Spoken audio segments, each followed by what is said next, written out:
I want you to imagine something for me. Imagine finding out that the person you trusted most in the world, the one you built a life with, the one who promised you forever in front of everyone you both loved, has been lying to your face for over a year. Not small lies, not the kind you brush off, the kind that rot a marriage from the inside while it still looks perfectly normal on the outside. Now imagine that instead of screaming, instead of crying in front of him, instead of throwing his things onto the front lawn the way every movie tells you a betrayed woman is supposed to react, you say nothing. You smile at breakfast. You kiss him goodbye at the door. You ask him how his day was, and you actually listen to the answer. And the entire time, quietly, methodically, you are building something he cannot see coming. That's my story. My name is Claire. I was 34 years old when I found out my husband, Daniel, had been cheating on me. And what I did next didn't just end our marriage. It ended his career, his reputation, and the comfortable, confident version of himself that he thought he could hide behind forever. This isn't a story about revenge just for the sake of revenge. This is a story about what happens when you stop reacting with raw emotion and instead start responding with strategy, with patience, with control. Because loud anger burns bright for a week, maybe two, and then it fades, and life moves on, and the person who hurt you barely feels the aftershock. But silence, real, deliberate, calculated silence, can take someone apart piece by piece, layer by layer, and they won't even realize what's happening to them until there's nothing left to salvage. Stay with me through this one, because by the end of this story, you're going to understand exactly why some of the most dangerous people in any room are the quiet ones, the ones who smile, the ones who ask how your day was, the ones everyone assumes are too soft, too trusting, too nice to ever fight back. Let's go back to the beginning. Back to when I still believed every single word that came out of his mouth. Daniel and I met at a mutual friend's wedding 11 years ago in a small vineyard just outside of Boulder, Colorado. I was 23, fresh out of college, working my first real job at a small interior design firm in Denver. He was 26, sharp-dressed in a navy suit that fit him a little too well. Funny in that effortless way some people are. The kind of guy who could walk into a room full of strangers and somehow make everyone feel like they were the most interesting person he'd talked to all week. We ended up sitting at the same table during the reception. He made a joke about the wedding cake being structurally ambitious, and I laughed harder than the joke probably deserved, and that was it. We talked until the band packed up their equipment. He asked for my number before I even got in the car. We dated for 3 years before he proposed on a hiking trail overlooking the city at sunset, with a ring he'd apparently been carrying around in his backpack for 2 weeks, waiting for the right moment. I remember thinking, standing there on that ridge with the whole valley glowing gold below us, that I had won some kind of lottery. My friends used to tease me that Daniel was too good to be true. I used to laugh that off, roll my eyes, tell them they just hadn't met the right person yet either. Looking back now, I sometimes wonder if some small part of me always suspected they might be right, and I simply didn't want to hear it out loud. We got married on a warm October afternoon, surrounded by about 120 people who loved us. I wore my mother's veil, the same one she'd worn 36 years earlier, carefully preserved in tissue paper in a cedar chest for most of my childhood. Daniel cried during his vows, which surprised nearly everyone at that ceremony, because Daniel was not by nature a man who cried easily. My father leaned over to me afterward and whispered, "That's a good sign, Claire. Hold on to that." For the first few years of our marriage, things were genuinely good. Not perfect. No marriage is. But good in the way that matters. We built a life together in a small 3-bedroom house just outside the city, the kind of starter home with a crooked garden gate and a kitchen we slowly renovated ourselves over 2 summers. Daniel worked his way up steadily at a regional marketing agency downtown, eventually becoming a director overseeing a team of about 12 people. I left the design firm after our 2nd anniversary and started my own small interior design business, working with local homeowners at first and eventually picking up a few boutique hotel clients along the way. We weren't rich. We drove used cars and didn't take extravagant vacations, but we were comfortable. And more importantly, we had a rhythm together that felt solid, dependable, like something built to last. Every Sunday morning, without fail, we'd cook breakfast together and talk about the week ahead, his meetings, my client calls, whatever small chaos was coming down the pipeline. Every anniversary, no matter how busy things got at work, Daniel would take the day off and we'd drive up into the mountains, just the two of us. No phones, just conversation and the sound of the road. He remembered small things about me. My exact coffee order, the name of the golden retriever I'd grown up with, the fact that I liked my eggs scrambled soft, almost underdone, not the way most people made them. Those small, quiet details add up over time. They make you believe, deeply and completely, that someone truly sees you, all of you, and chooses you anyway, every single day. About 4 years into the marriage, my design business started to grow in a way I hadn't fully anticipated. I picked up a contract designing interiors for a small chain of boutique hotels expanding through the Mountain West, and the work required more travel than I'd expected. Site visits, supplier meetings, the occasional overnight trip, 2 or 3 states away. Daniel was supportive through all of it, or at least that's what I sincerely believed at the time. He'd come home and ask detailed questions about my projects. He'd tell me how proud he was, how he genuinely loved watching me build something entirely my own, from nothing. Around that same time, roughly a year before everything started to unravel, Daniel's agency brought on a new creative director to help lead a rebrand of their client portfolio. Her name was Melissa. I remember the first time he mentioned her. It was nothing dramatic at all, just casual dinner conversation, the kind we had every night without thinking much of it. The new creative director actually has some genuinely good ideas, he said one evening, twirling pasta on his fork, barely looking up. She used to work at one of the bigger agencies in Chicago before she moved out here. I nodded, half listening, thinking absolutely nothing of it. Why would I? People talk about coworkers constantly. It's normal. It's human. It would have been strange if he hadn't mentioned her at all, given how much time colleagues on a creative team naturally end up spending together. But looking back now, with everything I eventually came to know, I can see the exact moment the story quietly began to shift beneath our feet. I simply didn't recognize it at the time. Over the following year, Melissa's name came up more and more, woven casually into ordinary conversation. Little updates here and there, nothing that raised any flags on its own. Melissa and I are working late tonight on the Hendrix account. Don't wait up. Melissa actually had a really smart idea for the Q3 pitch. Melissa's funnier than I expected once you get to know her a little. Each individual comment was nothing, completely unremarkable. It was only the accumulation stretched across many months that eventually formed a pattern I couldn't unsee. I want to be honest with you because I think honesty matters in a story like this. At no point during that first year did any alarm bells go off in my head.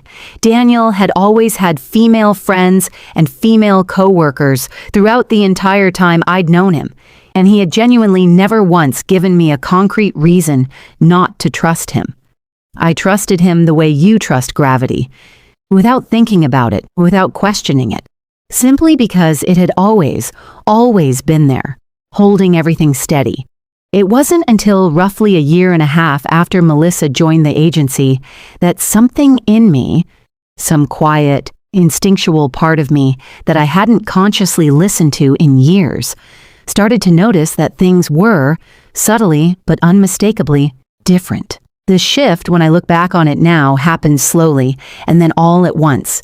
It started with small inconsistencies, so small that any one of them alone would have meant nothing. Daniel would say he was working late on a Tuesday, but when I texted him around 8 to ask if he wanted me to save him dinner, his response would come nearly 40 minutes later, short and oddly vague. Sorry, was in a meeting, don't wait up.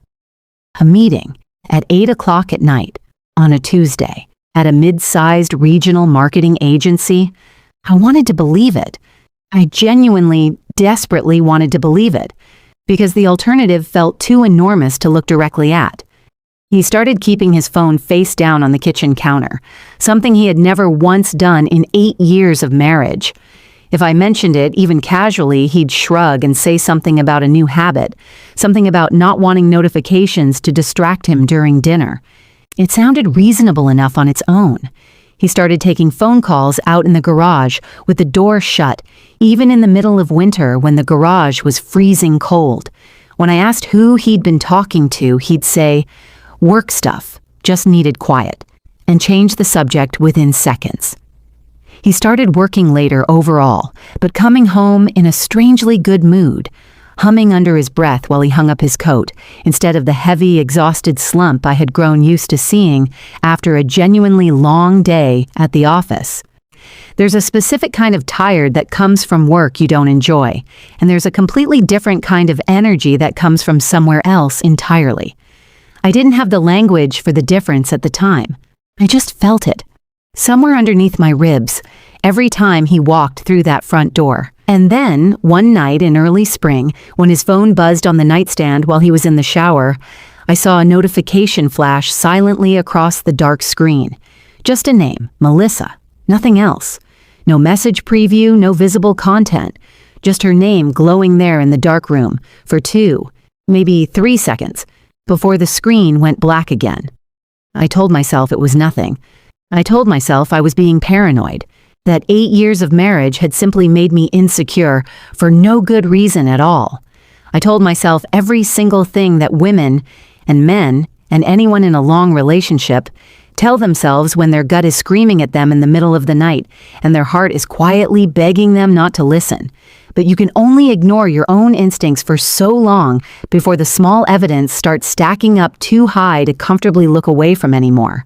The shift happened, I think, on a random Wednesday afternoon, one I've thought about so many times since that I can still remember exactly what the light looked like coming through our kitchen window. I was reviewing our joint credit card statement, something I did every month to keep our household budgeting organized, since that responsibility had naturally fallen into my role over the years. There, halfway down the list of ordinary charges, groceries, gas, a subscription service, was a charge from a restaurant downtown, not our usual spot. A small, upscale Italian place I'd never even heard him mention before, on a night he had specifically told me he was grabbing a quick bite with the team before a late work session. A quick bite, apparently, had cost $180. I sat at our kitchen table for a long time that afternoon, just staring at that single-line item on the statement. I didn't say anything to him that night. I know that might sound strange to some of you watching this. Why wouldn't I just ask him directly? Why wouldn't I hold the statement up and demand an explanation on the spot? Here's something important I learned during this entire experience, something I want you to hold on to if you're ever in a similar situation. The moment you confront someone with a direct question, you hand them the opportunity to prepare an answer. And people who are hiding something significant are almost always ready with an answer, some version of the truth carefully sanded down until it sounds reasonable. It's the unprepared moments, the moments they never see coming, where the real truth tends to slip through the cracks. So instead of confronting him that night, or the next night, or the night after that, I started paying much closer attention, quietly, carefully, methodically, like a woman rebuilding a broken puzzle one piece at a time, without letting a single soul around her know she'd even noticed the picture was cracked. I noticed he'd started going to the gym far more consistently, a membership he'd let lapse and renew half a dozen times over the years without ever really sticking to it. I noticed a new cologne appear in the bathroom cabinet, a scent he had never once worn in the entire time I'd known him. I noticed he'd started sleeping with his phone tucked under his pillow at night, instead of charging it on the nightstand the way he always had. Every person who has ever sensed that something is wrong in their relationship knows exactly this feeling. It's rarely one single dramatic moment. It's 100 small ones, quietly stacking up over weeks and months, until eventually you're standing in front of a wall you built brick by brick without ever consciously deciding to build it. One evening, about 3 months into carefully noticing all of these changes, I sat down with my closest friend, Rachel, over coffee at a small shop near her apartment. Rachel had been my best friend since our sophomore year of college, the kind of friend who tells you the truth even when it's the last thing you want to hear. I laid it all out for her, slowly, piece by piece. The phone habits, the late nights, the mystery restaurant charge, the new cologne, the name that lit up a dark screen and disappeared. She was quiet for a long moment, stirring her coffee, before she finally said something I don't think I'll ever forget for the rest of my life. "Claire," she said gently, "you already know. You just want someone else to say it out loud so it finally feels real." She was right. I did know. Somewhere deep down in that place where instinct lives long before logic ever catches up to it, I already knew with a kind of certainty that scared me. But knowing something in your gut and proving something with facts are two very different things.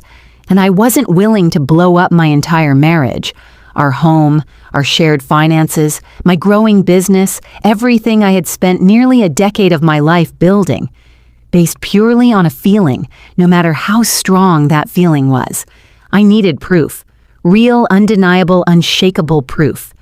So I made a decision that night, sitting across from Rachel in that quiet coffee shop with the streetlights just starting to come on outside. I decided I wasn't going to confront Daniel out of raw suspicion. I was going to confront him eventually with cold, hard facts.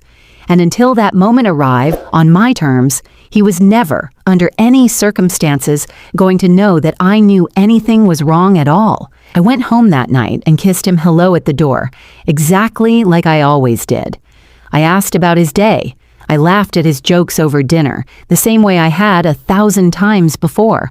And somewhere inside me, quietly, a different version of myself was already beginning to take shape. A version far more careful, far more observant, and far more prepared than the trusting woman who had married him 8 years earlier. The betrayal hadn't fully revealed itself yet, not completely. But the war had already begun, silently in the space behind my own eyes. He simply had no idea it had started. It took me almost 2 full months of quiet observation before I finally found what I needed. I want to pause here and say something important, because I think it matters. I never went looking to destroy him out of spite. I never hacked into anything illegally, never did anything that could come back to hurt me legally or ethically down the road. Everything I eventually found, I found because I simply paid attention. Because I started noticing patterns, instead of quietly accepting excuses the way I had for months. The breaking point, the moment everything finally became undeniable, came on a Thursday in late spring. Daniel told me he had an upcoming work trip, a 2-day regional conference in Austin for directors across the company's various branch offices. It wasn't unusual on the surface. His agency sent him to these kinds of things 2 or 3 times a year, and I'd never had a reason to think twice about any of the previous ones.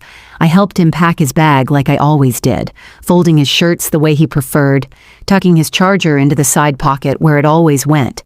I even joked with him about bringing home one of those little hotel soaps I liked collecting, a small running joke between us for years. The next afternoon, while I was between client meetings at a hotel site downtown, I got a call from an unfamiliar number. It turned out to be a woman named Patricia, an old coworker of mine from years earlier at the design firm, someone who had since moved into corporate event planning and conference coordination. We hadn't spoken in almost a year, maybe longer. "Claire, hi, this is so random, but I saw Daniel's name on the guest list for a marketing conference I'm helping coordinate down in Austin this week. Small world, right? I was going to walk over and say hello in person, but I noticed something a little odd on the registration paperwork, and I wanted to check with you before I said anything to him directly. It shows him registered for a double occupancy room. I just assumed maybe you were surprising him and joining him down there." "A double room." I kept my voice completely calm and steady, drawing on some reserve of composure I didn't fully know I had until that exact moment. I thanked her warmly for letting me know, told her I might actually be planning a surprise visit myself, and asked her, very casually, very lightly, not to mention anything about our conversation to him just yet, in case it spoiled a surprise. She agreed without any hesitation at all, completely unaware of what she had just handed me. I sat in my parked car outside my next client meeting for almost 20 minutes before I could compose myself enough to walk in and act like everything was completely normal. A double room, booked for a routine work conference, that he had specifically told me in detail he was attending alone. That night, lying in the dark, I didn't sleep at all. I lay in our bed, the same bed we had shared for 8 years, the same bed where we'd whispered about starting a family someday, the same bed where he'd held me through my father's illness 2 years earlier, staring up at the ceiling, running through everything, piece by piece. Every late night at the office, every quiet phone call taken behind a closed garage door, every notification that flashed silently across a screen and disappeared before I could ever see the message hiding behind it. The next morning, I made a decision that would end up defining everything that came after it. I was not going to call him screaming across state lines. I was not going to drive to Austin and pound on some hotel room door like a scene ripped straight out of a soap opera. I was going to gather absolute, undeniable, documented proof, and I was going to do it in a way he would never, ever see coming. I hired a private investigator, a woman named Denise who came highly recommended through a family law attorney I'd quietly consulted a few weeks earlier, purely for informational purposes at the time. I want to be clear. I didn't do this out of some dramatic impulse or desire for theatrics. I did it because I needed clean, thoroughly documented, completely undeniable evidence, the kind that would hold up cleanly if this situation ever became a legal matter, which, given how our finances and my business were structured, I already suspected it eventually would. Within 4 days, I had exactly what I needed. Photographs of Daniel and Melissa checking into the same hotel together in Austin, arriving within minutes of each other, walking in side by side with an easy familiarity that told its own story before a single other piece of evidence was even needed. Photographs of the two of them having dinner together the following evening at a small restaurant near the hotel, sitting close, laughing at something between them, her hand resting lightly on his forearm in a way that communicated more than words ever could have. Hotel records confirming a single room, booked under his name, listed for double occupancy. I sat alone in my home office with that manila folder open in front of me for a long time that evening, and I felt something inside me shift, decisively and permanently. It wasn't sadness anymore, though the sadness was absolutely still there, buried somewhere underneath everything else. It was something colder, something clearer. Something that, strangely, almost felt like control returning to my hands after months of feeling like I was slowly losing my grip on my own life. Daniel came home from his conference 2 days later, kissed me on the cheek at the door, and told me it had been a long few days but really productive. I smiled warmly and told him I was glad he'd made it home safe. He had no idea, absolutely none, that I already knew everything. And that, I had decided, was exactly how I wanted it to stay.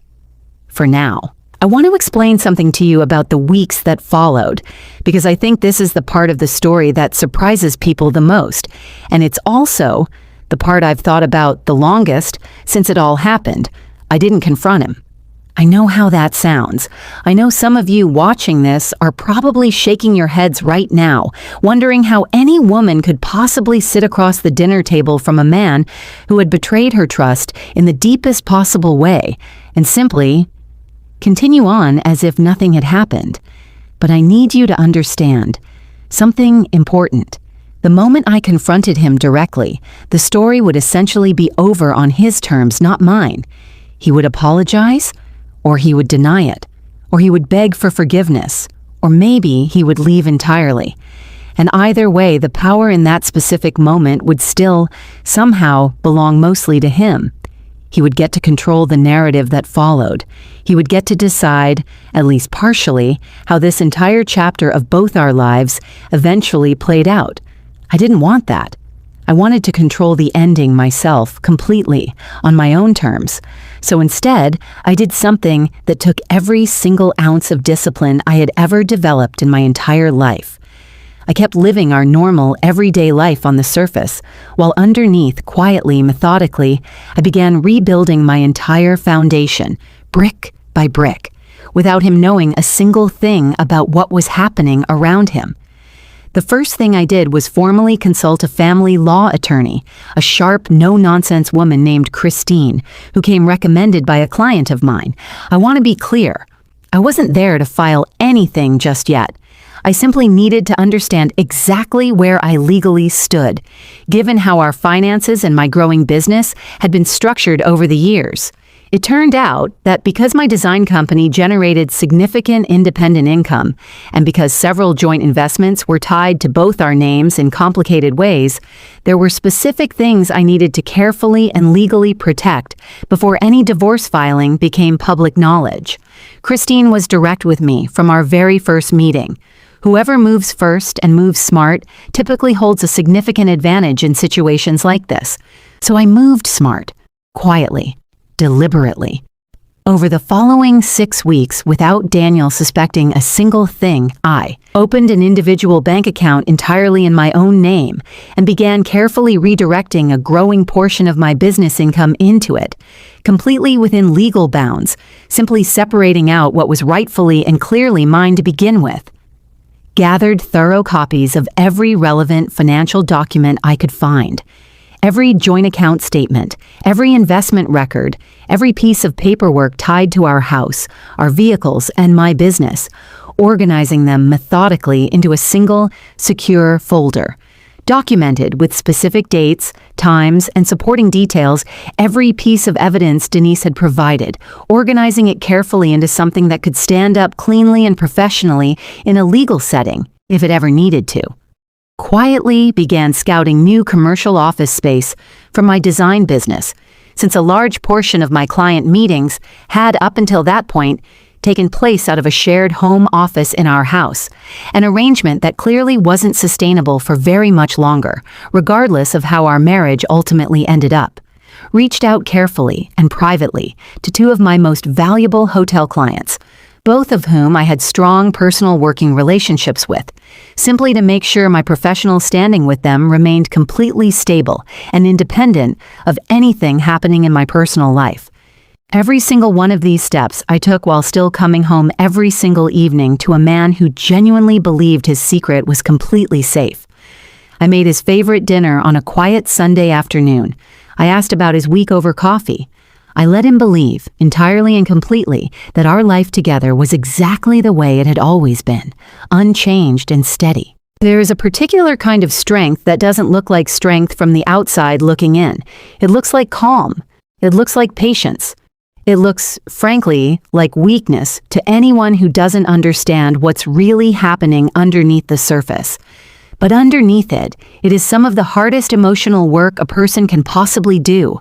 Smiling gently through a devastating betrayal, while quietly, carefully, making absolutely sure you will never be caught off guard by it again, financially, legally, or emotionally. I remember one particular evening during this stretch of time, sitting across from Daniel at our kitchen table while he talked animatedly about a project at work, completely unaware that I had spent that entire afternoon organizing evidence into carefully labeled folders. I remember watching him laugh at something on his phone and feeling this strange, almost surreal sensation, like I was watching a movie of my own life from somewhere just slightly outside my own body.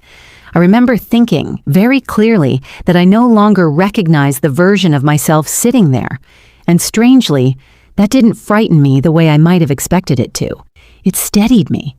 There were moments, I'll admit honestly, where the temptation to simply scream everything at him across that same kitchen table felt almost unbearable. Late one night, unable to sleep, I sat in our bathroom with the door locked, replaying the photographs from that manila folder over and over in my mind, feeling anger rise up through my chest like heat. I remember gripping the edge of the sink so tightly my knuckles went pale, forcing myself to breathe slowly, counting backward from 20 the way a therapist had once taught me years earlier during a stressful period at work. I told myself over and over the same simple phrase, "Not yet, not like this, not on his terms." The final piece of my plan involved something Daniel had absolutely no idea I was aware of at all, an upcoming presentation. His agency was preparing to pitch for a major new client, a well-known regional retail brand looking to completely overhaul its marketing strategy. And the pitch was being led jointly by Daniel and, of course, Melissa. It was scheduled to take place at a significant company event, in front of senior leadership, major internal stakeholders, and the client's full executive team. Daniel had mentioned it to me weeks earlier, practically glowing with excitement in a way I hadn't seen from him in years. "This could genuinely be huge for my career, Claire," he'd said one night, eyes bright, barely able to sit still through dinner. "If we land this account, I'm basically guaranteed the VP position next year. This is the one, I can feel it." I remember smiling warmly at him that night, reaching across the table to squeeze his hand and telling him how genuinely proud I was of everything he'd built. What he had absolutely no way of knowing was that I had already decided, with complete clarity, exactly when and exactly how the truth was finally going to come out. And it wasn't going to happen quietly. It wasn't going to happen behind closed doors, in some private conversation where he could carefully control the narrative. It was going to happen on the exact day he believed, with total confidence, that he finally had everything in his life completely under control. The morning of the pitch, Daniel woke up early, practically buzzing with a kind of nervous energy I hadn't seen from him in years. He ironed his best suit with unusual care. He rehearsed his talking points out loud in the bathroom mirror while he shaved, muttering phrases to himself, adjusting his tone. He kissed me goodbye at the front door and said with genuine excitement in his voice, "Wish me luck. Today's a really big day." "It really is," I told him. And I meant those words far more deeply than he could possibly have understood in that moment. Here's what Daniel had no way of knowing. 2 weeks earlier, I had carefully, quietly, and professionally reached out to a contact of mine who worked in operations at the retail brand his agency was preparing to pitch to that day. I had done design work for one of their flagship store locations nearly 2 years earlier, and we had stayed loosely in touch since then, exchanging the occasional friendly email. I didn't ask her to do anything dramatic or unusual. I simply asked, casually and warmly, whether it might be possible for me to attend the pitch presentation as a guest, explaining, truthfully, that my husband was one of the presenters and that I wanted to surprise him by watching him deliver one of the biggest presentations of his entire career. She thought it sounded genuinely sweet and agreed without any hesitation. She had absolutely no idea what I was actually planning underneath that simple, innocent request. I arrived at the agency's downtown office building that afternoon, dressed professionally in a dark navy blazer, and was quietly seated near the back of a large conference room filled with maybe 40 people, senior agency leadership, the retail brand's full executive team, and various members of Daniel's creative department. I watched him walk in alongside Melissa, both of them looking polished and confident in coordinated professional attire, completely unaware that I was sitting 15 feet behind them. Daniel spotted me almost immediately as he scanned the room before the presentation began. I watched genuine confusion flash across his face for a brief second, quickly replaced with something that looked like forced, nervous excitement. He gave me a small, awkward wave from across the room. I smiled warmly and gave a small wave back, exactly like a supportive, loving wife would. The presentation began right on schedule. Daniel was good, genuinely good. I'll fully give him that, even now, looking back on everything. He always had been a naturally talented, confident presenter, and that skill hadn't disappeared just because of what he'd done. Melissa was polished as well, clearly comfortable working alongside him, their rhythm together practiced and smooth. They moved through the pitch deck fluidly, clearly having rehearsed this presentation together many, many times over the preceding weeks. About 20 minutes into the presentation, during a planned pause for questions from the executive team, one of the senior partners at the retail brand, a sharp, no-nonsense older woman named Diane, with reading glasses perched on top of her head and a reputation for asking pointed questions, turned toward the room and said, warmly enough, "Before we continue, I'd genuinely love to hear a bit about how this particular creative partnership came together. It's clear the two of you work exceptionally well together."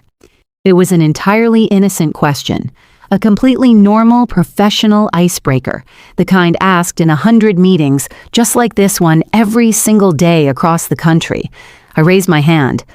"I want to be very clear about something here, because I think it matters." I did not stand up and scream accusations across a crowded conference room. I did not create a chaotic, humiliating scene filled with shouting and tears. What I did instead was calm, quiet, measured, and devastatingly precise. "If I may," I said, standing up slowly from my seat near the back of the room, every single head turning toward me in mild curiosity. "I think that's actually a wonderful question, and I'd genuinely love to answer it, if that's all right. I'm Daniel's wife, Claire." I paused just long enough to let that small introduction land fully in the room. And I have to say, it really is remarkable how well the two of them work together, professionally and apparently personally as well, given the double occupancy hotel room they shared during the company's Austin conference back in April. The room went completely, utterly silent. I could hear the faint hum of the air conditioning system overhead. I watched the color drain almost entirely from Daniel's face in real time, his mouth opening slightly, no sound coming out. I watched Melissa's confident, polished posture collapse in an instant into something small, frozen, and pale. I watched Diane's expression shift in a matter of seconds from polite professional curiosity into something sharper. A slow, dawning understanding, followed almost immediately by visible concern. I didn't raise my voice, not even slightly. I didn't cry, though the effort of holding that composure took absolutely everything I had left in me at that moment. I simply reached into my bag, pulled out a small, neatly organized folder, copies of hotel booking records, nothing overly personal, nothing that would needlessly embarrass anyone in the company itself, just enough documented information to make the point unmistakably, irrefutably clear. And I placed it gently, almost gracefully, on the conference table in front of the senior partners seated nearest to me. "I just thought," I continued, my voice remaining steady and calm, "that given how much this creative partnership seems to matter to everyone in this room, and given how much you're all clearly considering trusting this team with a major piece of your brand's public image, you all deserve to know exactly what kind of partnership you're actually building that trust around." Then, without another word, I picked my bag back up, thanked Diane warmly and sincerely for her time, and walked calmly out of that conference room without looking back once, my footsteps echoing softly against the polished floor of the hallway outside. I found out later, through a few mutual professional contacts, that the retail brand pulled their business from the agency entirely within the following week, citing formal concerns about the professionalism and judgment of the creative leadership team in an internal memo that eventually made its way around the industry. Daniel wasn't just quietly passed over for the VP promotion he had been so confidently expecting. He was formally, and fairly quickly, let go from the agency entirely less than a month later, following what I understand was a fairly uncomfortable internal review. I never once raised my voice that day. I never threw a single object, never made a single dramatic gesture. I never even said his name in anger, not once, throughout the entire encounter. I simply told the complete truth, in exactly the right room, at exactly the right moment, to exactly the right group of people. And somehow it turned out to be more devastating, more permanent, and more thoroughly effective than any amount of screaming could ever possibly have been. I need to tell you what those first 48 hours actually felt like, because I think it's easy, hearing a story after the fact, to imagine that the person telling it walked away from that conference room feeling triumphant, satisfied, maybe even a little proud of how cleanly everything had gone. The truth is more complicated than that, and I think it deserves to be told honestly. I drove straight from the agency's parking garage to Rachel's apartment, my hands shaking so badly on the steering wheel that I had to pull over twice along the way just to breathe. It wasn't until I was sitting on her couch, a mug of tea going cold in my hands, that the full weight of what had just happened actually caught up with me. I had spent months preparing for that exact moment, rehearsing it quietly in my head during long drives and sleepless nights, and yet nothing could have fully prepared me for how it would feel once it was actually, finally over. Rachel didn't ask a single question when I walked through her door. She just wrapped her arms around me and let me cry into her shoulder for what felt like a very long time. the kind of crying that comes from somewhere much deeper than a single afternoon, the kind that had clearly been building for months underneath all that careful composure. "You didn't do anything wrong," she said quietly, more than once, as if she somehow knew that some small, exhausted part of me needed to hear it repeated. "You told the truth, that's all you did. He built the rest of it himself, brick by brick, a long time before today." My phone buzzed constantly that first night, sitting face down on Rachel's coffee table, lighting up over and over with Daniel's name. I didn't need to look at it to know what it said. I could imagine the shape of those messages without reading a single one. The confusion, the anger, probably some attempt at an explanation, maybe even some version of blame directed back at me for embarrassing him in front of his colleagues rather than confronting him privately. People who get caught rarely lead with accountability. They lead with damage control. Around midnight, unable to sleep, despite how emotionally drained I felt, I finally picked up my phone and read through the messages, just once, just to know what I was dealing with. There were apologies mixed in with justifications. There was a long paragraph about how things had just happened with Melissa, as though an affair were something that simply occurred to a person, rather than something built through months of deliberate choices. There was one line, near the end, that struck me harder than the rest. "You didn't have to do it like that. In front of everyone. You destroyed my career, Claire." I remember staring at that message for a long time in the dark, and I remember, very clearly, the exact thought that settled over me in response. He hadn't asked why I'd done it. He hadn't asked how long I'd known or how much pain I'd carried silently while he sat across from me at dinner talking about weekend plans. He was only asking about the damage to himself. In some strange way, that single message told me more about the truth of our marriage and the truth of him than almost anything else that had happened up to that point. I didn't respond that night. I turned my phone face down the same way he used to do, and for the first time in months, I actually slept. The following morning, I called Christine, my attorney, and formally set the divorce process into motion. It felt strange, almost anticlimactic, to reduce something so enormous into a phone call and a short list of next steps. But that's often how the biggest turning points in life actually happen.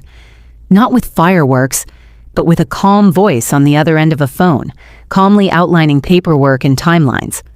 Over the following week, I stayed with Rachel while Daniel moved temporarily into an extended stay hotel near his office, an arrangement Christine had recommended to keep things clean and clearly documented from the very beginning. I went back to the house only once during that stretch, on a weekday afternoon while I knew he'd be at work, to collect a few essential belongings. Walking through those familiar rooms, the kitchen we'd renovated together, the hallway lined with photos from our wedding, the garden gate that still stuck a little when you pushed it open, felt like walking through a museum exhibit of a life that no longer quite belonged to me. Everything looked exactly the same. Nothing felt the same at all. I remember standing in our bedroom for a long moment, looking at the space on his side of the closet, now half empty. I didn't cry that time. I just felt a quiet, settled kind of certainty that I was making the right decision, one I hadn't fully allowed myself to feel until I was standing there, alone, in the middle of that emptying house. It would be dishonest to tell you that anger didn't visit me during those weeks. It did, often in waves I didn't always see coming. There were mornings I woke up furious all over again, replaying old memories in a completely different light now that I understood what had really been happening underneath them. There were nights I lay awake wondering how many of our date nights over that past year had actually happened the way he described them to me. Betrayal doesn't just damage the present. It reaches backward and quietly rewrites the past, too, forcing you to re-examine years of memories you once believed were simple and true. But alongside that anger, something else was steadily growing, too. A kind of clarity I hadn't felt in a very long time. For the first time in months, I wasn't managing a secret.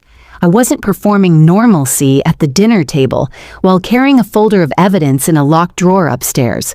I could simply exist, honestly, in whatever emotion actually showed up that day, without having to carefully arrange my face into something calm and unaffected for someone else's benefit. I called my mother about a week into all of this. mostly because I knew she'd hear about it eventually through family, and I wanted her to hear it from me first. She was quiet on the phone for a long moment after I finished explaining everything, and then she said something simple that stayed with me.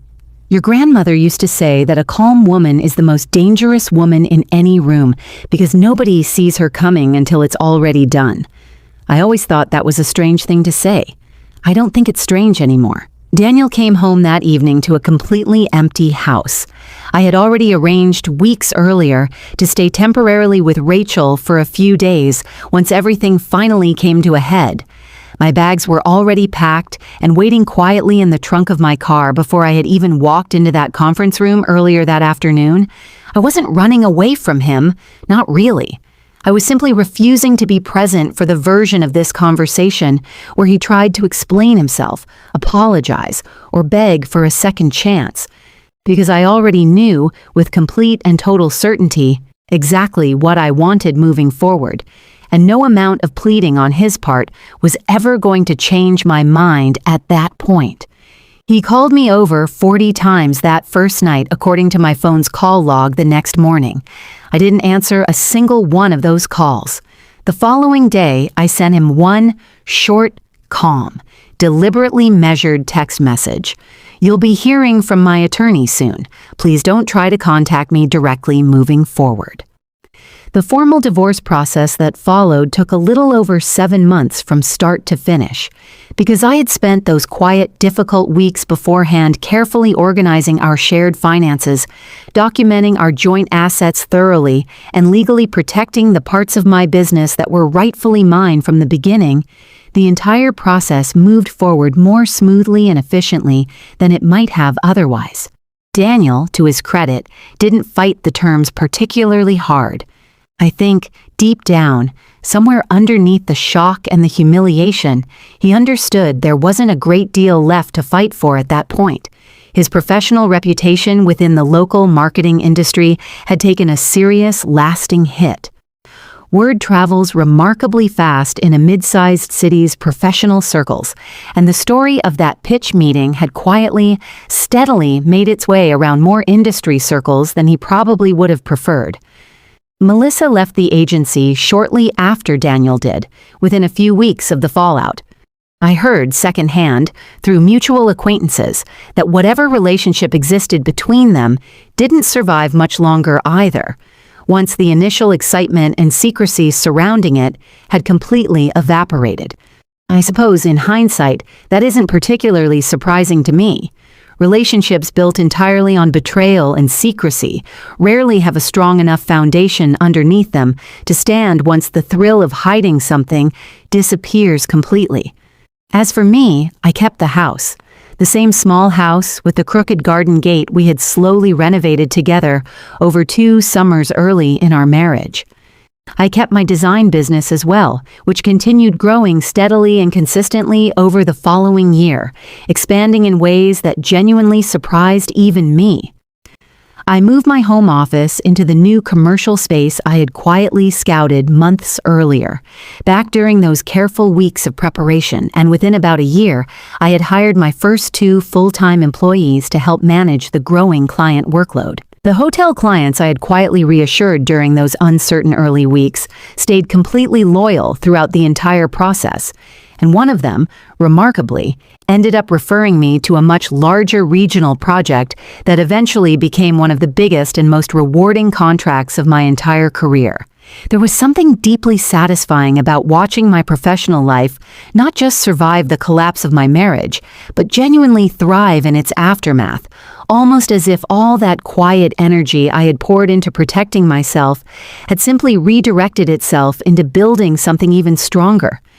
Daniel eventually moved to a different city entirely, several states away to start over somewhere his professional reputation hadn't quite caught up with him yet, taking a noticeably lower position at a much smaller regional agency. We don't speak anymore, except through the occasional necessary logistical email tied to closing out a few remaining shared accounts and finalizing paperwork. There's genuinely no lingering bitterness left in me anymore when his name happens to come up in conversation. Just a strange, distant kind of closure. The way it feels to finally read the last page of a long book you once assumed would never actually end. There's one more thing I want to mention about that stretch of time, because I think it matters more than the practical details of the divorce paperwork or the business expansion. About 8 months after everything happened, I ran into Diane, the senior partner from the retail brand who had asked that innocent question in the conference room that day, at an industry networking event downtown. I half expected the interaction to feel awkward, given the circumstances of how we'd first properly met. Instead, she pulled me aside, shook my hand warmly, and told me something I've carried with me ever since.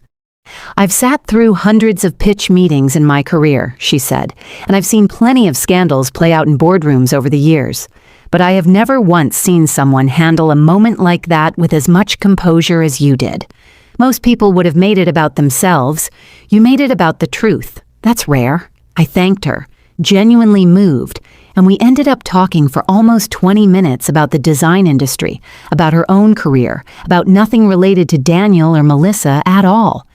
It struck me, walking away from that conversation, how much of my identity had quietly started to exist entirely outside the shadow of my marriage.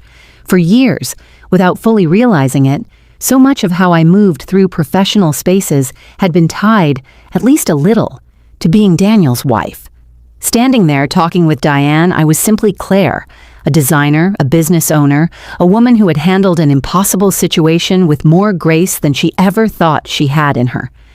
The following spring, almost exactly a year after that conference room, I signed the paperwork on my company's largest contract to date, a full interior renovation for a 12-property hotel group expanding across 3 states.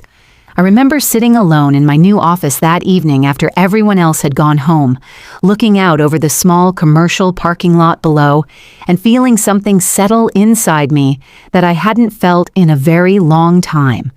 Not happiness exactly. Not yet, but something steadier, something that felt for the first time in years entirely and completely my own.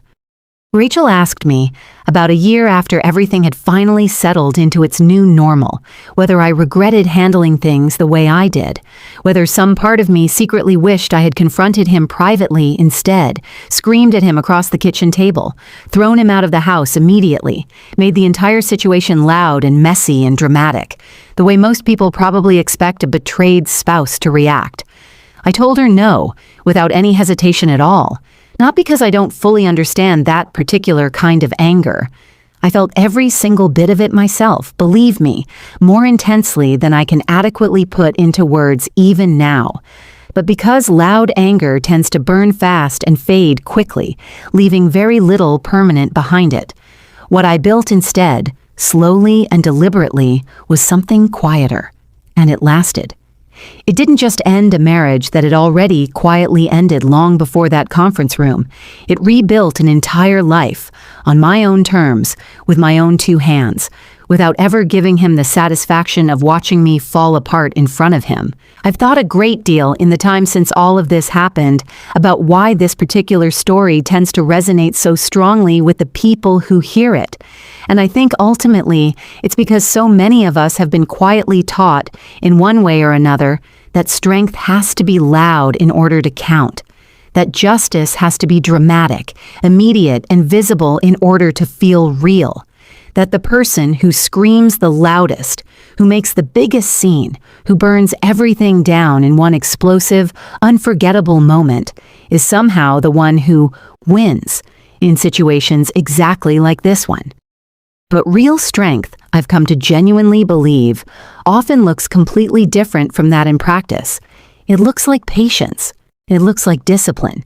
It looks like sitting calmly across the dinner table from someone who has deeply betrayed your trust and choosing very deliberately, night after night, not to give them a single piece of the emotional reaction they might be expecting or even secretly hoping for. If there's one thing I sincerely hope you take away from my story today, it's simply this. You do not owe anyone an immediate reaction, no matter how badly they've hurt you. You do not owe the person who betrayed you the satisfaction of watching you fall apart in real time, right in front of them, on their schedule.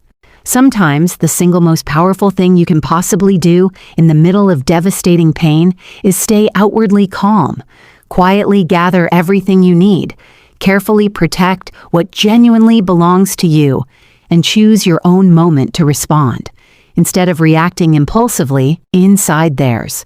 Betrayal changes a person. There's simply no way around that particular truth, no matter how much time passes afterward. But it doesn't have to break you completely, and it certainly doesn't have to define the rest of your life. Sometimes, if you allow it to, betrayal can quietly, gradually turn you into the most composed, most prepared, most genuinely unshakable version of yourself that you never fully knew you had inside you all along, simply waiting for the right moment to step forward. I walked into that conference room that day, not as an angry, broken wife desperately searching for some form of petty revenge. I walked in as a woman who had simply, calmly decided that the truth deserved to finally be told, clearly, honestly, and at exactly the right moment, to exactly the right people. And sometimes, when it comes right down to it, that's genuinely all it takes. If this story meant something to you today, or if it reminded you of your own quiet strength during a difficult chapter of your own life, let me know down in the comments below. I read every single one of them, and I'm always genuinely moved by how many of you share pieces of your own stories there. And if you haven't already, go ahead and subscribe, because there are many more stories exactly like this one still to come.